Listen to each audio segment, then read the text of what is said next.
Hello guys, మనకి IPL 2025 సీజన్లో కనుక ఒకసారి చూసుకుంటే ఆర్సీబీ ఎక్సలెంట్ పర్ఫార్మెన్స్ ఇస్తూ ఉంది. సో ఇప్పటి వరకు వీళ్ళు 11 మ్యాచెస్ ఆడితే 7 మ్యాచెస్లో గెలిచారు. దాని తర్వాత మిగతా 3 మ్యాచ్లు ఏవైతే ఉన్నాయో వాటిలో ఒక్క మ్యాచ్ గెలిచినా చాలు ఆటోమేటిక్గా వీళ్ళు ప్లే ఆఫ్స్లోకి వెళ్ళిపోతారు అఫీషియల్గా. అయితే మరి వీళ్ళు ప్లే ఆఫ్స్కి వెళ్ళి దాని తర్వాత ఫైనల్కి వెళ్తారా అంటే సో మొన్నటి వరకు అయితే ఖచ్చితంగా వెళ్తారు అని ఒక కాన్ఫిడెన్స్తో కూడా అందరు చెప్పగలిగేవాళ్ళు. సో కానీ ఇప్పుడు చూసుకుంటే ఒక టెన్షన్ వాతావరణం అయితే ఈ టీంలో మొదలైంది. అదేంటంటే వీళ్ళ టీంలో మెయిన్ బ్యాట్స్మెన్స్ అలాగే మెయిన్ బౌలర్స్ ఎవరైతే ఉన్నారో సో వాళ్ళలో కొంతమందికి ఇంజురీస్ అయితే మరి ఇప్పుడు ఇంజురీస్ కన్సర్న్ అయితే ఉంది.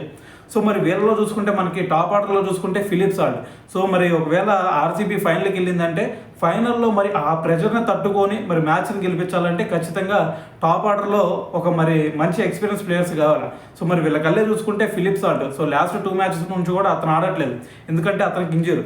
సో అతని ప్లేస్లో చూసుకుంటే జాకబ్ బెత్లో వచ్చాడు. జాకబ్ బెత్లో పర్ఫార్మెన్స్ పర్లేదు అనిపిస్తుంది, కానీ ఫైనల్లో ఎలా ఆడతాడు అనేది ఒక డౌటే. అయితే అది పక్కన పెడితే వీళ్ళ మిడిల్ ఆర్డర్లోకి వచ్చేసరికి వీళ్ళ కెప్టెన్ అయిన రజాత్ పడిదార్.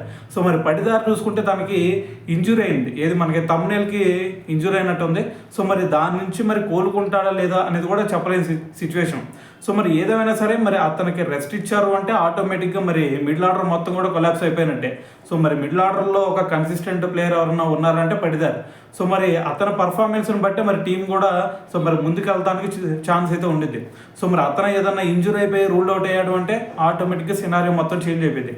సో మరి ఇది ఇలా ఉంటే దాని తర్వాత మళ్ళీ వీళ్ళకల్లే ఫినిషర్గా సో మిడిల్ ఆర్డర్ మంచిగానే ఉంది. దాని తర్వాత ఫినిషర్ రోల్కి వచ్చేసరికి మరి రొమారియో షెఫర్డ్. సో ఇతను విధ్వంసం మీ అందరికీ తెలిసిందే, మొన్న ఎంత విధ్వంసం క్రియేట్ చేశాడు అనేది కూడా మీరు చూశారు.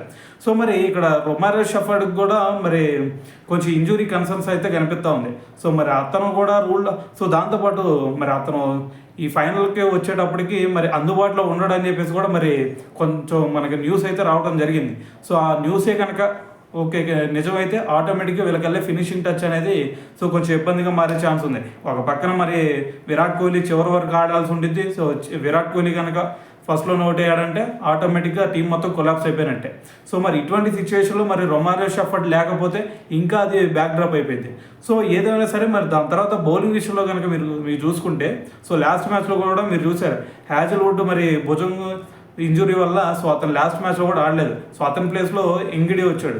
సో మరి హ్యాజల్వుడ్ ఉంటే ఆ ఇన్ఫ్లుయెన్స్ ఎలా ఉండిద్ది అనేది కూడా మీ అందరూ తెలిసిందే. సో మరి అతను కూడా ఫైనల్కి మరి వీళ్ళ టీం ఫైనల్కి వచ్చేటప్పటికి అతను ఏదన్నా ఇంజురీ వల్ల బయటికి వెళ్ళిపోయాడు అంటే సో మ్యాచ్ మొత్తం కూడా కొలాప్స్ అయ్యే ఛాన్స్ ఉంది. ఎందుకంటే వీళ్ళకల్లి మొత్తం కూడా టాప్ ఆర్డర్లో చూసుకున్నా, మిడిల్ ఆర్డర్లో చూసుకున్నా, ఫినిషింగ్ టచ్లో చూసుకున్నా, లేదంటే బౌలింగ్లో చూసుకున్నా సో మొత్తం కూడా 4 ప్లేయర్స్ మరి ఇంజురీ కన్సర్న్లో ఉన్నారు.